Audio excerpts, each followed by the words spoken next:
Welcome to the Runna Podcast. I'm Coach Anya, an international marathon runner. And I'm Coach Ben, and one of the co-founders of Runna. Each week we'll be deep diving into the world of running, speaking to some inspiring individuals about their running journeys. Runna is the #1 rated running coaching service worldwide. We help hundreds of thousands of people all over the world train for any running goal. And if you want to try out Runna for free, you can try it out using the code Runna Podcast, all one word, to get 2 weeks of free access to the Runna app. Today on the podcast, we have the amazing Jake Williamson, who spoke to us about his sporting journey from starting out as a track runner to moving to professional football to the Hyrox world, where he actually set the open world record. He set up his own run club, which champions inclusivity and feeling comfortable around your sexuality in sport. Enjoy the episode. Hey Jake, how are you? I'm very well, thank you. A little bit sleep deprived, but... So you just flown straight back from Mallorca? Yeah, got in last night and then had a 2-hour drive, so got in at like 12. Well, thank you so much for coming over. I guess would love to start off with, what got you into fitness? I'm the youngest of 3, so I don't think I really had a choice in terms of like fitness, and I just it just became kind of all consuming. I loved it. It was everything I ever did. All I've ever done is wake up and either run, play football, luckily enough to go skiing and do adventures like that, and then I had my older sister and my older brother who were, I wouldn't say they were like massively competitive, but they were good. So I was always younger, so I was always kind of like striving to be better and overachieve them. And they were quite good at like education, whereas I wasn't stupid, but I wasn't like there. So I used sport as my outlet. And so basically just trying to keep up with your older brother and sister. My sister had like all the sports school records at school and things, and I was like, I want records. Yeah, ever since a young age, yeah. So did you start with running or football being your focus? Football definitely from like young, but I was having this conversation. We were watching the Euros, and there was a few kids over and watching, and none of them actually watched the game. Like they were all outside playing and mucking about, but like they weren't like invested in watching the football. And we were talking about how it's such like a culture and like not even necessarily a stereotype, but just like lads football. And it was like, and I was like that as well. Like I did love it, and I still do. But yeah, football from a young age, because it's one of those things that everyone was talking about it, everyone was playing it, and it's again that competitive element. You want to be the best.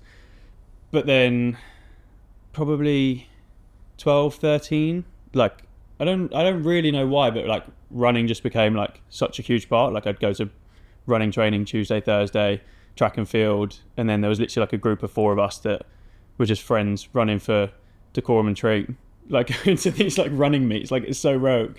And then did that pretty much up till the age of 16, and then football kind of took back over again.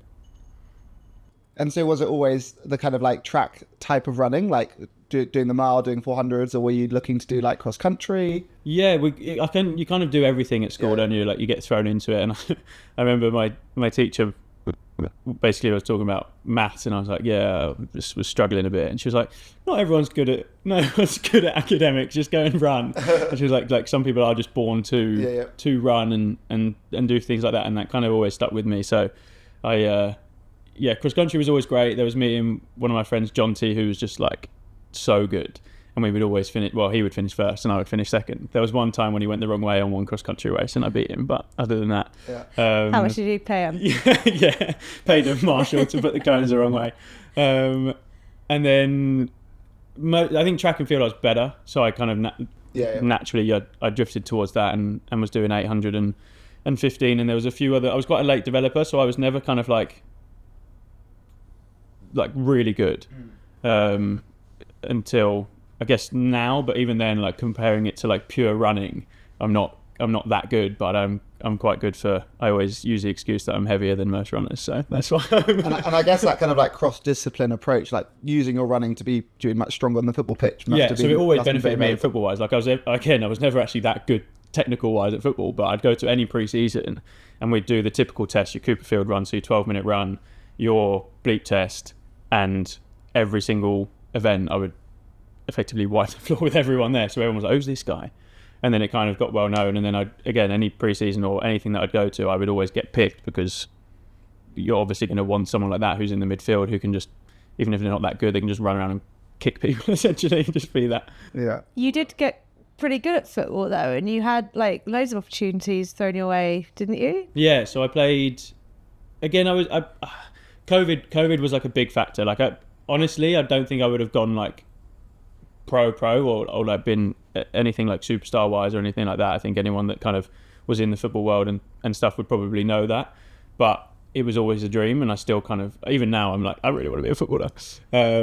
But I played first team at uni, which I went to Coventry Uni, and then I had trials at Inverness, went to Poland for a little bit, and then I was meant to move out to Chicago, and then COVID happened. So, and that was when you started to dial up the cross training a bit more? Yeah, I think even that's kind of when my Instagram really started for me anyway. Like I would film myself in the garden pretty much, and I'd train like 3 times a day, and I think that's like the biggest I've ever been as well. Like I just got huge because I was just training just crazy amounts just in the garden because there was nothing else to do. Like I look back at videos from like 4, 5, 6 years ago. It's literally 6 years ago, isn't it? 5 years ago from COVID. Yeah. Jesus. And I'd be like, bloody hell. So that's kind of when like the cross training started, and then I kind of got back into running as I moved out of my family home up to Birmingham, and that's kind of through a circuit of friends that I had. We all just became runners, and I mean they were all way better than me, but I would like, again, that competitive element, I'd chase them. So I was always running with like the best runners and then trying to lift against like the heavier lifters as well. So was it an intentional decision almost to lean away from football as COVID came around, or was it just that because all training was cancelled, you explored other things and then never went back to it? Yeah, things closed off quite a bit through COVID. Like I still tried to play, and then I had my like personal situation where I was coming to terms with my sexuality, which just was like a whole minefield in itself. So I was kind of going through that process. Football isn't necessarily the best place to be when you're in that kind of self mindset, let alone when you've got other external pressures where you might have to talk about it in the changing room and things. So I distanced myself a little bit in terms of like playing proper football, and just played on like a Sunday and things like that with my friends. And then I think when I moved, the biggest thing was when I moved to Birmingham was when like the running became like a huge part of my life. Like again, it felt like I was back when I was like 13, 14, 15, like Tuesday, Thursday track sessions, going and doing track and field meets and 800s, and I was like, what am I doing? Why am I running around doing 800 meters at like 24 years old? But I haven't done a 800 meters this year, so I need to go. It may almost be the case now that you've become, you must be the fittest you've ever been, right? Yeah, I would say like football fitness is definitely different, but in terms of like fitness wise and running and lifting and hybrid. Because it may well be the case that you put on your boots again now, and you could be doing the best football player you've ever been potentially. Yeah, I texted my friend the other day actually, because I saw that you can like register players to play for you, and he'd registered me for the next coming season just for the Sunday team, and I texted him and said, have you got a game next week, because I'm down, but it's like pre-season now, so I might go and kick a ball about again, but the injury risk is just so high. Like even just like rolling your ankle a little bit, it just takes your whole training routine out of sync. So that's again another reason why I kind of stopped and went fully into the running, and was because I was training for London two years ago.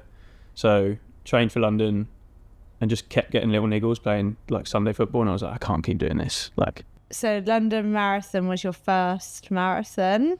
First and only. Yeah, I've done ultra marathon. How did London Marathon go? It was good. I think I underestimated a little bit. I think like as I touched on earlier, like being a heavier runner, I kind of in training I trained up to like 20 miles, and I was like, right, I feel great. And then I literally was in India and played a little bit of football and like rolled my ankle like 3 weeks before, so I had like a really long taper, like worked quite well in a way. Went in and I was like, yeah, I'm going to crush this. Got through halfway in hour and 17 and thought, right, I feel great. And then literally the last 10K, I was like, am I allowed to sweat? Just like, I'm like, fuck. So yeah, that was pretty ropey. So yeah, I finished in 2:45, which I was happy with considering like first one. I think a massive thing with marathons is like experience is so key. Like if I reckon if I did like another 2 blocks back to back, I could probably get down to like sitting at your 2:30 to 2:35. Yeah, like we've done park run and a few runs together, and you are an insanely good runner. I try. Yeah, I would say like the short stuff is definitely my forte. So 815 is kind of, even the last 4 years, what I was training for, and then you kind of get distracted and see, probably through social media and things as well, like half marathons and marathons and stuff like that. So, but yeah, I've got 2 half marathons booked. So when did you turn your eyes to Hyrox? I had just done London, and before London, someone had sent me a Instagram clip of Hyrox, and they were like, "Oh, you'll be good at this," and I was like, "It looks all right." And then finished London, and I was like, right, I'm just going to book on. So I booked out to go to Barcelona and flew out there with very little training. Like, I train in that modality anyway, and then went out and won it, and I was like, "Oh, this is quite fun. Like, I like winning." So I was like, "Oh, this works." And it's like, I downplay it. Like, I train very hard in that modality. Like, I've not just gone in and been like, "Oh, I'm great." And when you say that modality, you mean did a lot of like cross training, running, lifting? Yeah. So I worked in the gym as a PT for 5-6 years alongside other things, and that was kind of like that CrossFit style, but with way more running base. Yeah. And then I was like, okay, this makes sense, and I know I can improve on this time and this performance and things, so I'll see where I can take it. And then it kind of just, as I joined, it kind of just went boom, boom, boom, boom, boom, and I was like, let's run with it and see what happens. Yeah. And so is that now the main priority of your focus? Yeah, I'm pretty all consumed by Hyrox. I think it's a bit of everything. I think the bit, like, no doubt, the opportunities that come with it. Yeah. The ability that, like, the position that I'm in, where I'm like, in the next 5 years I could be the best in the world, in my opinion, and a few others, I think. Well, you got the open world records. So yeah, I mean, someone took it now, but the courses are a bit dubious. So it's someone did it in Berlin, which is like was like outside and running. So, but I mean, well done. But yeah, sure, you just need to go to Berlin. Yeah, exactly. This year I'll fly out and do that. But yeah, I'm all in. So I'm building up my running again now to try and get myself back to where I was, if not better, before Hyrox, and then also maintain the strength and the lifting. And so for anyone listening who doesn't know what Hyrox is, can you tell us what all the different sections are between the runs and what Hyrox is? I've done it so many times. and then I also want to know, what's your favourite? So it's 8k worth of running split up into 1k intervals. So you start with a 1k, and then you go into a 1k ski erg, which is like pulling down essentially. You just Google it, and then you run again. So after each station you run. So you then run again, and then you go on to sled push, which, depending on your gender and which category you choose to pick, so it's not based on your weight, you just choose whether you do open or pro. Where pro being pro would be heavier weights. The heavier weights would be 200 kilos, and then you run again, and then you pull the sled with a few bits of weights taken off, run again, burpee broad jumps, which is literally down into a burpee broad jump for 80 meters, run again. This is where I get confused. Then you row for a K, and then you farmer's carry, which is literally just holding 2 kettlebells and run 200 meters, run again, lunges with again, pro being 30 kilo sandbag for 100 meters, and then finish with the 100 wall balls. And then you're over the finish line, and you can just crawl on the floor. So for anyone who hasn't done one, it does sound like a form of torture. Yeah. What of those different rounds is your favourite? Probably the ski, because it's first and you feel great. Like the ski is quite fun, and you normally have a few people around, and you can kind of just take in the atmosphere, see how you're kind of feeling. Like, I think that's like for me that's a big indicator of like how I'm going to race, is like how I feel in the ski, but also then coming off it, and then I'm like, right, I can really race here, or I'm like, yeah, this is going to be a long hour. Yeah. and what's the worst? Or the hardest? It's hard. Again, it's hard not to say the wall balls, because they are just like, and they're last, and they're just like. And so this is, you drop down into a squat. So you full squat, and then fully extend, and you hit a target, which I think is 2 meters. And if you don't hit the target now, like bang on, you get a no rep. So you could end up doing like 100. I think I've done 115 wall balls once, which that extra 15 is like each one's like 2 seconds at least. And at that point, you're doing reps of 5 anyway, probably. I'd say the burpees is one that, if you don't master it, can completely like destroy you. Like it's pretty brutal and pretty tough, but you can train quite efficiently for it. So I'm fascinated by Hyrox for like so many reasons, and I can probably waffle on about it now. One, the whole vibe and culture seems so good, and also I think a lot of people, we were actually just talking about it, but a lot of people get into fitness for like you want to become a really small person, and that's why you get into running. Yeah. But Hyrox is just about like how strong you can be, and it's like it seems so much more. I think whatever reason you have for fitness, it kind of complements in a way. So like even if you're just like a gym goer, like it gives you an element of competition. If you're looking to lose weight, what better kind of thing to lose weight? You're lifting weights and you're also adding elements of running into your exercise, and it's kind of that like disguised running, disguised lifting. Obviously I know you're in a lot of pain, but it's like that you're training for something. Like you're not just going to the gym, and just like a lot of people have that like fear essentially of going to the gym and you don't really know what to do, you don't really know how to do it, and it's like this is very simple. Like you've got 8 stations and you've got 8 runs. All the stations are pretty basic. Like you don't have any skill factor to them. It's purely just hard work. So I think it's just like a perfect blend, which is why it's just general population wise it's just gone like through the roof. Like it's just crazy. I think they're predicting over 500,000 competitors this year, which is nuts. And there's also like a massive wait list for loads of other comps. So like that's kind of where they're at. And it's just so much more accessible than some of the, I don't know, previous versions or adaptations of the sport. You look at CrossFit, for example, and like I used to do the open way, basically anyone can enter, and I did it at uni, and I didn't have a uni gym that had all the right equipment, so I'd be like adapting the workout so that I could like doing clean and press despite using like plates you weren't allowed to drop, and then like you'd have to do like double unders, which is skipping where you go under twice, and I wasn't able to do that, so I'd have to like adjust the workout. And then you can't technically compete. Exactly. So like by then Hyrox being all the movements don't need that level of skill makes it so much more accessible to the kind of general population, like you said. I think that's probably why eventually it'll probably get bigger than CrossFit. Like I love CrossFit. I think it's like as a spectator sport and as like elite athletes and people that are like just the fittest humans on the planet, it's incredible. But there is that factor. Like even I can't go in and do a lot of the CrossFit movements, mostly because I haven't trained the skills. Although at the same time I think a lot of those athletes, presumably, like despite being able to lift bigger weights with more skill, they wouldn't be able to keep up with you running. No, they're all about 5'5" and absolutely tonk. There's definitely a CrossFit build for sure. I mean, there's a few anomalies, but like Hyrox is definitely like, I would say more that hybrid style for sure, like running wise. And I think it's like a encapsulation of health.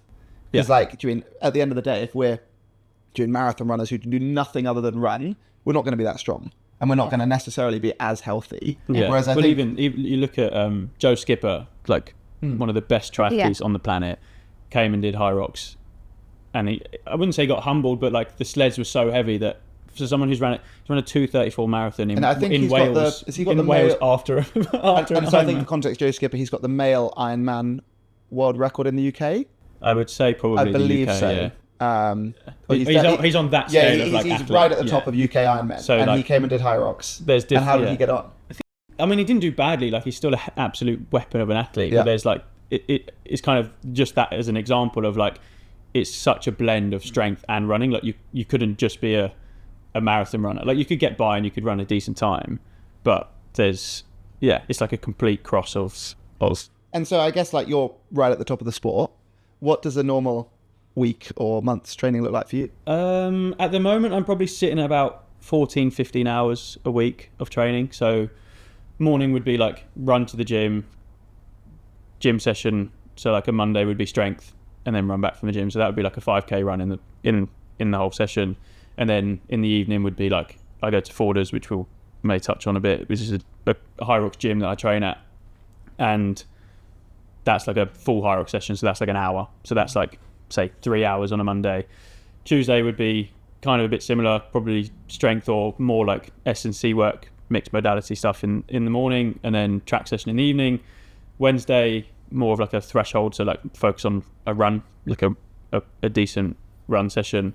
Thursday, depending on how I feel, rest, maybe like a light jog, flush out run, I would call it. and then Friday again. Friday, Saturday, Sunday can all kind of cross and blend, and then there's one long run in there as well. So about 65k worth of running a week, and then so a lot. Yeah, like I don't need to do. I could do a bit more, but I don't really need to. So is running your strength, and therefore the thing you don't need to do as much of, or? I think it's such a social aspect for me. Like 90% of my life, social-wise, is through running. Like a lot of the time I lift and do all that kind of stuff on my own just because I like to, and it's just how it works for me. Whereas the running is like I run to the track with someone, we do the track session, and then it's just like this big kind of social event. So I guess that brings us on to your run club that you started, your brand, BTND. My baby. Can you talk to us about that? Yeah, so that kind of came from, not necessarily, it's not all about being a gay athlete and things like that, but it was one of those things where I've experienced it a bit, in particular in the football world, and even like within Hyrox and gym spaces, like I'm quite confident and openly gay and comfortable within my sexuality, but I wasn't always. So like there was even times where I like couldn't even say the words. So I know how difficult it is to kind of go to these places or run clubs or things and be like not really be yourself in a way. Like, so I created the name actually comes from me and my partner Paul. We used to message the letters BTND if we had like leftover food the next day, like lasagna for example, and we would text the letters just to check in because half the time we're like ships in the night. So we would text each other BTND as if better the next day, and then it kind of like evolved into like, right, what are you doing that's going to make you better the next day?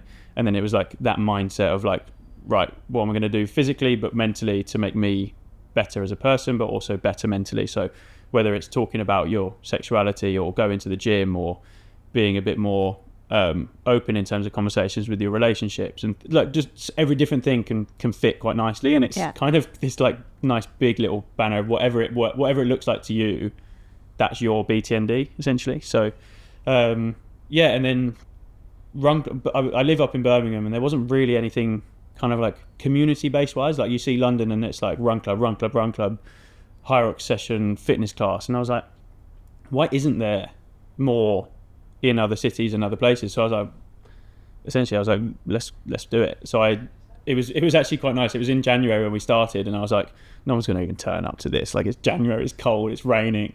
Put out a thing saying, look, going to do this. Lululemon thankfully put a bit of money in and got us some backpack speakers, which are great. And then we bought some like glow up lights, and it was pitch black, and we were running through a park, and it was actually quite nice because a lot of females wouldn't even run in the park ever at night, and for me, I didn't even think about that at the time.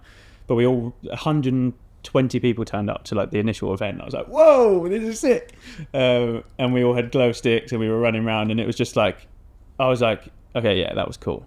But it shows that like if you create a space in a community and it's welcoming, like people will come. Like people are looking for these spaces, and it doesn't matter whether there's 1 or 100. And you don't even need to have a niche. You just need to be like a good group of people, and people will turn up and show up. So I think the biggest thing was I was like, right, even if 10 people turn up, even one other person turns up, like you're creating a safe space for that one person. So, and then luckily 120 odd people turned up, which was wicked. And now we sit at about like 60 odd on a Wednesday night in Birmingham, and we have one in Clapham, one in Amsterdam, one in Nottingham, and one in New York, which is really cool. So they all happen every week? So they all happen every week, a few different days. So Clapham is a Tuesday, so tonight. I don't know when we're meant to be filming this, whether it's... Yeah, no, that's all right. Wednesday is Birmingham, Amsterdam, and Tuesday is also Nottingham. So Wednesday's Birmingham and Amsterdam, and then New York happens on a Sunday. So it must be quite surreal having this almost become bigger than yourself now. Yeah, essentially, like it's never really been me. Like I've tried to kind of like, yeah, it helps. Like you have the social following, and you can kind of help to influence and grow it through that. But like, it's not about me. Like I've essentially got to a position where I'm comfortable within my sexuality. I'm good at sport. Like I'm in this position. I want other people to have that as well. So that's why I did it. And then I can completely distance myself and be like when you put on a piece of BTND clothing, or whether you join the BTND app, or whether you come to one of the run clubs, I want you to feel comfortable within who you are as a person, whether it is your sexuality, your race, your gender, your disability, or whatever it is. just as a person, I want you to feel comfortable putting that on and feel proud to be a part of a community or whatever community that you feel a part of, which is hopefully what we've done, which is quite nice. I think you have. I think you're a safe space for so many people. Like, people seem to, like, just for everybody, but also people looking for more inclusivity in sport. Like, they can message you, I see on Instagram, like, all the time with just questions that they maybe wouldn't know who else to ask. Yeah, I love my Q&As. it can get a bit rogue sometimes, especially when I do the sex education ones for anyone that doesn't follow or get involved. Like, it's fun for people to listen to. Like, I have a lot of my like straight friends be like, oh, whoa, I never even thought that would even be like a question. And I try and answer a lot of them, that some of them are way too beyond for social media. But I try to answer them in like a candid way and a safe way that people can like feel accepted, because like sex is great. Like, we all do it. We all, like, it's all part of, and even like from when I wasn't out, like, I wasn't able to have that. I wasn't able to experience that, what love is, what touch feels like, essentially. And I was like, how do we get other people to feel comfortable enough to just live like what life is about, essentially? So that's why I do it, and it is quite funny sometimes. So Hey guys, just a little note from us. Anya and I are so excited that we managed to hit the #1 spot in the UK in the running podcast charts. So as a little bit of a thank you to all of our loyal podcast listeners, we managed to organise 15% off all of our Runner merchandise. So head to the Runner website, and if you use the code, all one word, all caps lock, MyFastSocks, you'll get 15% off any of our items on the store. So thank you for listening, and go and enjoy, go and get your hands on some Runner merchandise. And what do you think it is about Hyrox or running or this community that makes it feel so much more accepted than football previously? Or is it the case that Hyrox is this new unstructured thing that you're almost helping to create the tone of the sport? I think that is a big factor. I think the fact that it's a new sport and it's kind of like a new generation of sport where we are in a better position, whereas you look at football, like the culture, like even my dissertation was on the policing strategies and like hooliganism around Stamford Bridge as a football club. So like I've got the experience and I kind of understand like it's a huge cultural shift. Like you look at different countries, for example, and their cultural and religious beliefs and things like that. Like there's so much. It's such a like it's huge.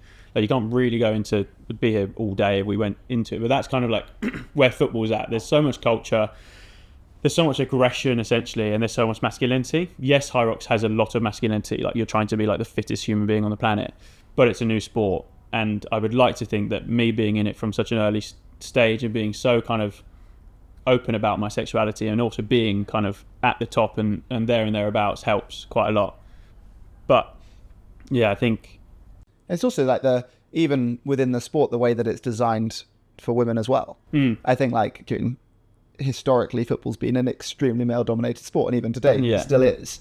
And I mean, like even looking back at CrossFit as well, I think they always had the same prize money for men and women. Is that right? I think they did. And like little things like that of like almost like a modern sport can then be designed from the ground up in the right way. Yeah, I think the guys at the top have done it. I mean, they even started the sport off as being like Hyrox for everyone. So it's like, I mean, there's a few things that aren't for everyone, and like you can't necessarily do it for everyone. So when you do have that motto and that mindset, I do think you have to kind of deliver on those things. Like I'm going to do a bit of a piece around it, but I'm doing a Hyrox with my friend Charlotte, who's in a wheelchair, and they haven't got the disabled categories yet. And it's like, I know it's a new sport and it takes time, but it's like you have to let these people like compete. Like she can take part and she can do the event, but there's a difference between taking part and competing. So there's a few elements. What you mean by that is at the moment there's no category for her to compete with it. Essentially, yeah. So she can't go on the podium, she can't celebrate a victory or get a PB or get a time that's like given to her, essentially. I guess all of that does come with maturity. I guess presumably there's also only gendered categories at the moment as well. Yeah. I think with these things, like you're completely right. They need to be delivering on these things as fast as you can. But at the same time, it's also a new sport. You need someone essentially to like fight the corner. Yeah. But I also to understand that like it's a new sport. It takes time. But if someone's not kind of knocking on the door, things are going to be a lot slower. You where you are can also help. Drive the sport forwards. Yeah. That's my plan, is just to help essentially. Like not do it in like there's no like anger or malice or anything. I just want everyone to feel like they can partake and do things the right way. And does that mean that knowing that football isn't that, it almost like takes away your love of it and you're now content where you are and you don't want to play football, or is there still a love of... I miss the feeling, for sure. Of what, playing on the sport? Yeah, like scoring a goal or like pass, like just even little, like just doing a great pass, and you're like that thing. And also like, because I was good at it, like you almost had that level of like your chest was a little bit bigger, like you you felt like, well, the cool kids at school play football. Exactly, like you felt like that. And so I think like I do miss that feeling a little bit, but it's been so long out of my life now that it's like, it's kind of just like, and now you can go and do some great passes at five-a-side. Exactly. Your Sunday league with your mate, and just rock up and dominate because you can have twice the bigger chest than everyone else. Yeah, I do miss it a little bit, but it's life, isn't it? Like you move on, and I'm fully focused on Hyrox, and hopefully within the next 5 years I can take the crown. I guess to really speak to the testament of the type of athlete you are, you did 100k recently with a water bottle. Why did you do 100k? I remember seeing it on my social media being like, that's so right. I work a little bit with Threshold, which is like the running event organisers and ultra marathons and things. And they text me and was like, John, this was ages ago, they text me, because I did the 50k last year, and they text me and was like, do you want to do the 100? I was like, oh yeah, why not? Just like, yeah. And I forgot my running vest. It was in my car, but then we were taking a different car because we went to Love Trails for the 2 days before. And then I got to Charlie's house and I was like, I don't know, my vest. I was like, and I knew that the aid station, like I made it look like fun on social media, but there was like 8 aid stations, so there was plenty of. So for context, who haven't seen, you lined up at the start of 100k holding just a water bottle, and everyone around me was like, you're in running shorts and a water bottle. Yeah. And so, how far apart were the aid stations? The biggest one was at, I think at 70k. The next one was 88k. So we had 18k. So you're pretty much then doing a half marathon with each nothing. time with nothing. Yeah.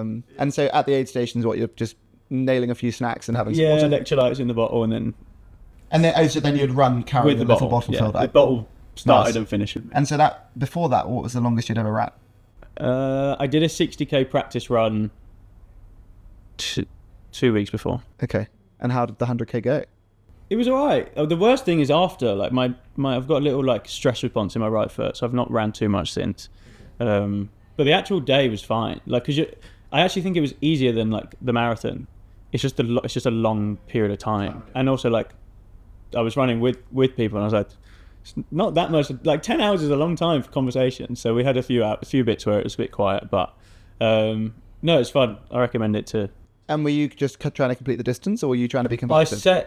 I wasn't trying to be competitive in terms of place, because I knew like that race was quite competitive. Like someone finished it in like 7 hours, which is just crazy.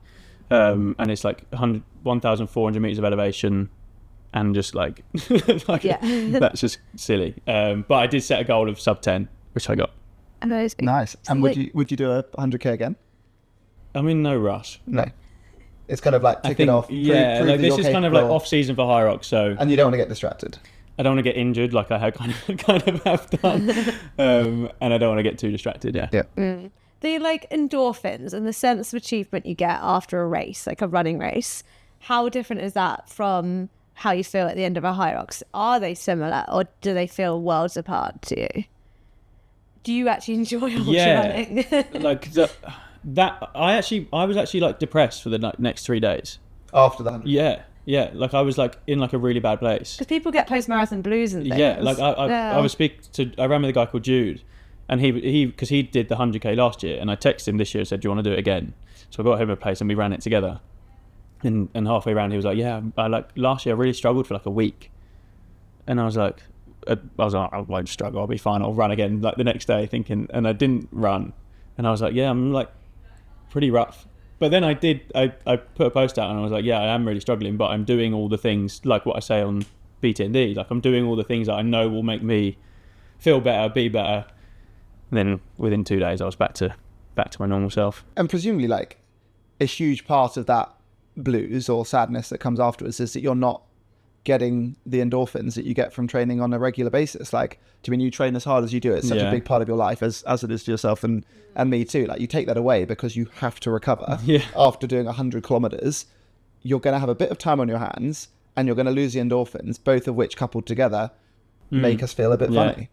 Yeah, I think that's exactly it. Like, I just didn't, I wasn't able to train because I physically needed to recover. Like 100k is like crazy. Like, you probably needed 2-3 weeks realistically. I took 1 week, but I couldn't cope any longer, so I had to go and do a workout and I actually did some hot yoga, which was quite nice. Well, I think it really does just go to show, like, for people who don't try Hyrox or don't like dabble in these different sports, just how strong the athletes are at the top of these sports, so they can just throw their hat in the ring and do 100k on a whim and like doing. I think that's it. With like Hyrox, I would say that most people at the top of their game would probably like to think they can take part in any fitness event and do well. Like, I could probably go and do a triathlon and compete within, like, I wouldn't say I would be any like good, because swimming and cycling is like, again, you need time under tension and stuff. But I would like to think that I could go into any form of competition event and I'd like to think I can win. But that is it though. Like, running is so different, because I remember, like I've run with you, or like Hunter, who's one of the best like Hyrox guys in the world. He came to one of our track sessions, and all the boys were like, "Yeah, like we're going to be faster than him. He's like huge," and he was an absolute machine. And they all were very humbled, and they were these little boys, and they were just like, "Oh my god!" Running is its own thing. And I sometimes think to myself, I'm like, I don't think I could ever run a sub 30-minute 10k. Like, I look at people like Nico Young, who's just qualified for the Olympics and he's about to race, and you're in like a 26-minute 10k, and I'm like, that's an athlete. But then I also look at like what we do in Hyrox, and I'm like, yeah, okay, that is I am an athlete. Like, I am very good at that. But yeah, so I look at runners and think, wow, like a 12-13 minute 5k is just like obscene. So I'm trying to get there. But what would you say, looking back, is your greatest sporting achievement to date? But it wasn't individual, but we just did the relay for England at Nice and we won, which was like insane. Like, I don't think many people expected us to win, because is that Hyrox? In Hyrox, yeah. So we just basically, the relay format is you have 4 people, and what Hyrox introduced this year was like an elite mixed relay. So you have 2 males, 2 females, and you do 2 of the runs and 2 of the stations, and you can split it up however you want. And we went on, it was the final event of the weekend in France, and I started off and was against Hunter, the guy Anya just spoke about, and did a 1k run into a 1k ski, and it hurts like a lot. Like, you're just maximal effort, and I came off like 3 seconds behind him, so I was pretty happy with that. Do you know what your 1k time would have been for that? Well, I actually ran the first lap on a Hyrox is always a bit longer. I think off like guesstimate and like how I felt, I reckon it was like a 2:45. Wow. Into a whatever the ski was, like an average of like 1:39 on the pool. I think you're kind of inspiring me, as are a few other people pestering me to go and do a Hyrox. But I think I'm going to be pretty humbled, given that. I mean, there's no way I would do that across a full Hyrox. That's purely like a maximal effort. Like, but then you're still doing a 1k ski afterwards. So 2k, yeah. So it's like that. Yeah, I would say the 2:45 was almost like you have to rein it. Like, you have to rein yourself in a little bit. Like, a lot of the guys like went out a little bit ahead of me, and I was like, yeah, you're in trouble here, because by the end they were like on the ski putting like. And so this relay in Niche, that was all the different countries against one another in their team. So there was 20 countries, of which the Hyrox has been held, I think, was like the format. So 20 countries. So yeah, it was England, USA, then Germany on the podium. I'm earmarking towards Switzerland in February, which I'm tempted by. Yeah, I might come out and do that one. I saw that recently. What would be your number one tip for someone getting into Hyrox, for Ben starting his Hyrox? I would say patience. Like, even I struggle with that. Like, I've been speaking about it recently with like coaches and things like that. It's like, if you're running a marathon, like, you're not just going to go in and run your first marathon and be really good. Like, you have to do the building blocks. You have to do your S&C work. You have to set the foundations. Like Hyrox is like exactly like that, but if not more, because you've got lifting, strength, and you've got running, and you've got compromised, and you've got burpees, and you've got everything else. So I think like patience, set the foundations really well, and try not to be like drawn into the quick wins, which is easy to do, because I mean you would go and you would do a Hyrox and you do really well, but there's a difference between, if you wanted to anyway and competing and getting to the top, there's a difference between competing well and winning like a race and in Switzerland, and which looks great, but there's a difference between like that and then taking off like 10 minutes and being like in and amongst it with the elite field. And I'm not there yet, but I'm setting the foundations and trying to do that right, and trying not to try and chase the quick wins. Like, yes, I can go and run a race and do really well, but against these guys who are the best, it's just another level above. So it's like, be patient. And I guess coming back to you, like, what would be your goal? Like, what do you want to achieve in the next 5 years? I have like a good network around me. Like I was like a bit mind blown, to be honest. I just went out to Malibu and trained with Hunter for a couple of weeks. And he's the best in the world. He's been in this kind of sport, OCR, obstacle course racing and things like that for the last 10 years. And he's at like the peak of the game. And he's got 9 years on me. So I know that I've got time to like get better. So my plan is within like the next 5 years, if Hyrox continues to grow the way it is to be at the very top. Continue with the relay stuff, because I think that'll be really cool. Hopefully do some doubles, and then individual wise be at the best. And how old are you now? 26 in 2 days. Nice. Ooh, happy birthday, 2 days. Happy birthday. Well, with that in mind, we're going to send our segue over to Steph, who's going to come in with our tip of the week. My top tip today is on rest. Now, let's be honest, not all of us runners embrace a rest day, but these are really, really essential for helping us get faster and for reducing our chance of injury. If you follow our runner plan, we will factor these in for you. But don't be afraid to take the odd rest day here or there that isn't planned. If you feel you need it, it's really important that you take it to get the benefits of your training in the long term. Thank you for that, Steph. We have now got a myth debunking discussion from one of our users, which Coach Ben will give his insight on, and you can add anything that you think is valuable too. There is a big debate in running and a lot of noise wearing carbons, and why can't you wear them for easy runs, or should I not be wearing them for easy runs? Yeah, absolutely. So I guess carbon shoes, for those who don't know, with carbon plate in our shoe, naturally the heel is higher than the toes, which is going to help propel us forward, and they kind of say return your energy with each step. So it's going to help you to run faster. Naturally, by doing so, we're then relying on this carbon plate to absorb some of the impact of each step and then propel ourselves forwards. Where we've evolved as a body to have muscles and all these tiny bones in our feet and our ankles to absorb the impact of every step. And then propel ourselves forwards. So if we do all of our training without using the body that we've been designed for, we're going to end up having weak feet, weak ankles, and ultimately slightly adjust the way that we run as well, which is going to lead to weakness and then relatively long-term more likely to get injured. Obviously, a lot of us, and I'm sure all three of us, are competitive people, and we want to use these advantages to some extent. And so I'm going to do every race forevermore as long as they're legal in carbon shoes. But we shouldn't do all of our training in carbon shoes, because we're going to have weak feet, weak ankles. There is also one other point, which is that they're very flimsy and expensive. So you will also then wear out your shoes a lot faster as well. But so my recommendation, if we're purely thinking about it from a what's optimal training perspective, would be to do most of our running in non-carbon shoes. Because ultimately you're going to work your body a little bit harder. But at the same time, we should also practice running in carbon shoes. You will run a little bit faster. You're going to have your heels slightly higher than your toes, which is going to affect your Achilles and other muscles in your body. So making sure that we're practicing run at these speeds. And then also when we're going into a marathon or going in to do any event, we should make sure we're not wearing a new pair of shoes for the first time. So I'd say a few speed sessions in your carbon shoes, otherwise most of your training without, and maybe also getting a long run in the build up towards your marathon in your carbon shoes. But otherwise you want to keep them pretty fresh. Also, these carbon shoes are so flimsy. If we use them all the time in training, they're going to have used up some of that advantage and then not help us out as much.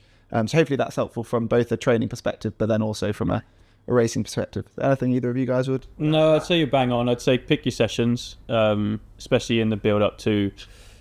I mean, ideally you only really need the carbon shoes, they say, if you're going to be racing or if you want to be running like a quick PB or something like that. So I would say pick your sessions, as you said, and then don't do every single session in them. And the biggest thing is probably how expensive they are as well. So I mean, what I'll do, and I know you do this as well, is that like once we've got a carbon shoe that maybe we've used for a few races and it's probably not as fresh anymore, it can then become your training carbon shoe. So I would like retire a race shoe into being your training shoe longer term. Destroy them. Yeah, exactly. To the point where it doesn't matter if they look like shit and they're being absolutely battered. They're still going to be a productive thing to use in training, but then get a box fresh pair. Yeah, for sure. For your race. And then once you've used that a few times, then it can become your training pair.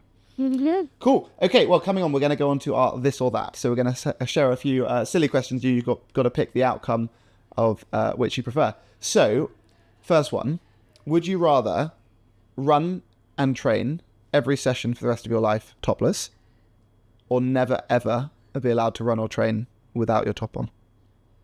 Topless. Topless forever. That's really.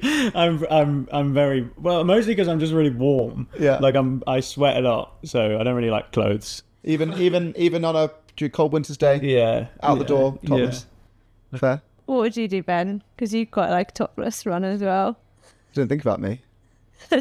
I probably do more. I probably do about 30% of my running topless at the moment, but there is nothing nicer than in the sun topless run. You just feel so like free. Imagine you had to wear like full on like clothes in like today. I don't know if I'd feel a bit like, the only thing is like when you come to do like a marathon, you then like you'd have to pin it onto your skin, pin it straight through the nipples. Shorts. Yeah, you could put it on the shorts. I think I probably would go clothed, but then I'd wear like tank tops and stuff. But I do love straight like a mesh. Yeah. Shall I ask the next one? I did have to get the runner tattoo so that when I run without a top on, I'm still representing the brand. Nice. You know, got to go above and beyond. Okay, right. Next one. Do you want to ask I can do the next one. Okay, Jake. Would you rather only be able to drink water and chocolate milk forever, or you can have any drink but never chocolate milk again, and that includes hot chocolate? Oh, I had a pint of chocolate milk last night. I rarely don't have a chocolate milk a day, so that would be really, really tough for me. I and think in the winter, you need a hot but then, drink. like after a session, there's nothing better than just like a ice cold fizzy drink, like a fizzy Coke or like a Lucozade. I thought you were going to say there's nothing better after a session than a cold chocolate milk. Yeah, but no, a chocolate milk, I just have that whenever. No, I'd probably go any drink, as much as that would. Yeah, I'd put any drink. I think I might go, water and chocolate milk for life. I do like a chocolate milk. Yeah, that would be sad. I don't care about chocolate milk. You don't I'd care? never have it. I love it. Chocolate milk. I think we're quite similar, you know. Yeah. Beefier runners who like chocolate milk. Well, okay, last one. Would you rather rename Roxy as Hyroxy, or rename yourself legally as Jake the Sheriff? Jake the Sheriff. I actually pretty much every day I see Roxy, I'm like, hi Rox. I'm literally saying hi Rox every single day. So I would probably change Roxy's name to Hyrox. Is Roxy named after No, Hyrox? no. I was going to ask you this. It was before I ever did a Hyrox. She's a Red Fox Labrador, so it just kind of made sense. She was actually I say we rescued her. I mean, we paid a lot of money for her, but someone couldn't look after her anymore, so we looked after her. She was originally named Summer, but I have a friend called Summer, and we're like, right, we're going to change the name because we're going to give her a nice new fresh start. And then Red Fox rocks. So there's probably about 100 million Red Fox Labradors called Roxy, but call her. Yeah, every day I pretty much say hi. That's so funny, hi Rox. Yeah, that is funny, amazing. Fantastic. Shall I go on to our embarrassing story, which has been sent in, and we'd love to know, Jake, if you have any embarrassing stories. And anyone listening at home who wants to send in their embarrassing stories, send them to podcast@runner.com or send us a voice note on Instagram. Amazing. Okay. During a cross-country race back in high school, I wanted to impress the fastest girl in our year. I had fancied her forever. I gave it my all to catch her at the front. Panting, sweating and sniffling, I just about managed to run alongside her. I had to clear the old nose, and the only way to do that whilst running is a snot rocket, of course. I couldn't possibly drop back because I'd never catch up with her again. Before I could change my course of action, I realised my mucus was headed straight towards her. It was like it happened in slow motion. I blew, we locked eyes. It was horrific. Now, if I'm without a tissue, I always look both ways twice before blowing. So this guy has fancied this girl, sprinted after her, and then blown his nose in her That face. is quite a good way to break the ice. I think her reaction would kind of like dictate how you would feel about her as well. Like if she, I don't think she's not going to be like, I think love that. I think if she liked you back, it wouldn't be a big issue. But I think no matter how much she fancied him back, like she's not going to do anything other than be disgusted. Yeah, it's pretty rogue. He's literally overtaken her and then just blown his nose in her face. Yeah, I do love. I would like to hear a follow up. Like, are they now madly in love? Are they married with kids? With yeah. snot babies. Snot babies. I actually had a similar instance in the lockdown, which is when like during snot was you weren't allowed to snot. You're not allowed to snot. Yeah. And I was cycling my bike in Richmond Park, head down, riding really hard, and someone had cycled up behind me and like was just going in my draft, and I didn't notice. And I just like snot rocketed, smacked them in the face. On the And I visor. was so embarrassed because there's a time where like That's literally germs. illegal. And I was like, I'm so sorry. And he was literally like wiped off his face and then like crashed. and then just like got left behind. So I couldn't even like apologise. He was gone. Did he? Has he ever reached out? I don't know. He can. I've had someone like spit on me in Richmond Park on bikes. Maybe it was you. Were you behind me? Did you get a snot on your face? Quite recently. Wow. Well, I would love to hear about the rest of their love story. Yeah. I don't know if I've got any. I must have an embarrassing story. Yeah, Can't think of one. Well, you escaped lightly. Well, our final question of the Runna Podcast is pretty embarrassing. So you're on the start line of your next London Marathon. You're completely naked, and you can bring 3 things, and only 3 things. What are your 3 things? Can I bring clothes? Well, each item of clothes would be an item. Oh, So you can choose. Well, how important are clothes to you? Do you mean you could bring like a book if you like books, but you probably don't need that for the marathon? You could bring sun cream. You could bring a top. maybe. But we know you're not bringing a Maybe top. I could. I'm not allowed to You wear could bring a top. chocolate milk. Maybe I could bring. I would bring maybe just some like budgies, and then try and break the record for the fast. I reckon that's pretty quick though. Okay, so budgie smugglers And some shoes at least. carbon shoes. Yeah. So that's 2 So I items. would go You got- sockless. I think. Okay, so you got a spare item. My Buxton water bottle that I carried. So no watch.